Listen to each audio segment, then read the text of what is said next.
சின்ன பொண்ணு, மணி பாரு 11 மணி ஆகுது, எந்திரி. அம்மா இன்னும் கொஞ்ச நேரம் தூங்குறமா? காலையில இருந்து பல்லுல பச்சை தண்ணி கூட படல, எந்திரிடி. வயிறு எதுக்காவா? அம்மா வயிறே பசிக்கலமா? அடி வாங்க போற.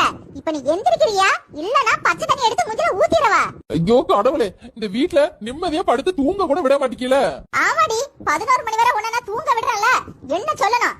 இதே மாதிரி போற இடத்துல அங்க போய் தூங்கிட்டு உன் மாமியார் சுடு தண்ணி எடுத்து உன் மூஞ்சில ஊத்துவா பாரு. இப்படியே பேசி பேசி என்ன சாவடிக்காத, போமா.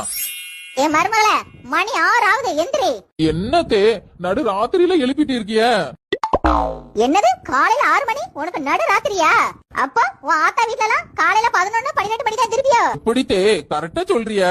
அடச்சி, இப்படி தூங்கிட்டே இருந்தா வீடு விளங்கு பாரு. மரியாதை எந்திரி. நீ 6 மணிக்கே எந்திரிச்சு வேலை பார்க்கலனா அப்படியே எந்திரிச்சு உன் அப்பா வீட்டுக்கு போயிரு. உன் ஆத்தா வளர்த்திருக்க வளர்ப்ப பாரு.